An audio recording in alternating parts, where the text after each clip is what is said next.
with Tinky, and she's showing us important tools to have in the kitchen and how to use them. Welcome back, Tinky. Well, thank you. So, I'd hope I never have to have just one cake pan. But if I had to have just one cake pan, it would be a Bundt pan. Really? They're just so useful. You don't have to frost them half the time. They were invented in the late 1940s by a company in Minnesota. And some ladies from the local Hadassah wanted to make a replica of the European cakes that they made back in the old country. And so they came up with the idea of molding aluminum into this shape. And it works beautifully because two things. Number one, it's going to cook more evenly than your square or round cake pan because it's got this hole in the middle, so everything's kind of at the same level. Two, you never have those fights, which we used to have in my family, about who gets the end piece, which is a little crunchier. That's a good point. There's no rose piece. Every piece is an end piece. Were you saying Hadassah invented the bundt cake? They prompted this company to invent the Bundt cake. So yes, you can thank, if there were not for Jewish people, that's Danny and half of me, we would not have Bundt pans. You're welcome, Bundt cake enthusiast. That's right. So we're making this, I always do the wrong one. We're starting with butter and sugar. This could not be easier. This is one of those cakes that you're like, why would anybody invent a mix? Okay, then we're gonna do an egg one at a time. You guys want to do eggs? Yes, we'd love to do eggs. Okay. I want to see Alanna's method. I'll turn it down. Do you go in the corners of them? Now, Do you go I on have a flat little, am I surfaces? putting them right in there? I usually put them right in. All right. You know what? If you get a little extra shell, then it's just calcium.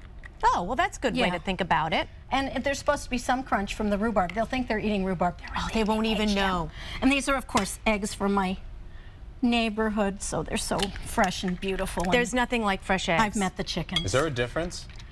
Yes, there is. The color of the yolk, the taste, right? All right, the darker the yolk is tasty, right? The yolks are, and that's partly because the fresh chickens who go outside, they don't get all just feed. They eat, well, I don't know what they want. This might ruin it, but they eat a lot of bugs, and that gives them a lot of amino acids in their take system. the eggs back. Take the eggs back. There's bugs in the eggs. And that's why the eggs are so beautiful. And now we were going to do this one at a time, but I forgot. So it really doesn't matter. Now I'm tossing in some salt, some baking powder, some vanilla.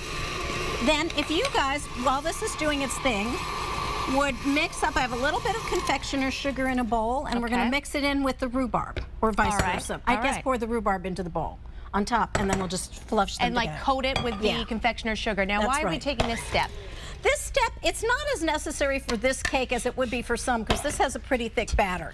But a lot of the times, actually, we're going to put in the flour first. I forgot about the flour, but we will do it. Alanna, come on. I know. Geez, well, why would she know? It's my mistake. No, okay, so if you pop the flour in, I'll explain about this. So, if you coat them with either flour and or confectioner's sugar, and I like the confectioner's sugar for rhubarb because it's a little tart.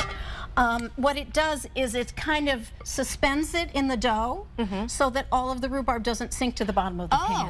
Oh, that's a good tip. It's not as important in this cake. It's very useful in muffins. No, it's a very good point. Oh, and for muffins, yeah, you don't want it all mushy and at the bottom. You want it evenly dispersed, so you have a little fun bite of rhubarb. Exactly. When you have the cake. And these Bundt pancakes are beautiful. I mean, they're... So you don't have to have the 3 different ones, although I love this little set. We got a... I'm struggling here. This is a 12-quart pan, a 6-quart pan, and a 2-quart pan.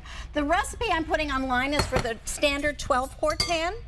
If you want to make it in a 6-quart pan, you're going to obviously cut it in half or spread it out, and then you're going to bake it for a little less. So it bakes, the big one bakes for about 1 1/4 hours, the medium bakes for about 50 minutes, and the teeny weeny bakes for about 40 minutes. Now, how do you know the cake is done? Does it pull away from the sides like regular cake? I usually use the toothpick. And see how much it I use the pasta. I use the spaghetti. Well, it's the same idea. Interesting. Oh, yes. I'm turning this on very low. Because usually I don't have a toothpick on hand, but I do have I keep toothpicks. spaghetti. I have these little cute things next to my stove that are like, I don't know, whisks or something. Oh, stop. Now, Tinky, we're just about out of time. We're just about done. Well, perfect. Oh, look at that. And then, so if you do happen to have the 3 different ones, you can pile them up like that. And I like to put just, as you can probably see, the tiniest bit of confectioner's sugar sprinkled on top. Yes, as you can tell from Tinky's hat, she likes to put pretty stuff on top. Well, also In this because case, I'm sugar. a plain cook. So, but that's the great thing about a Bundt pan is the shape is the star. So Yep. you don't have to be a great cook That's correct. and a fancy baker. We'll have a recipe on our website, mymassappeal.com.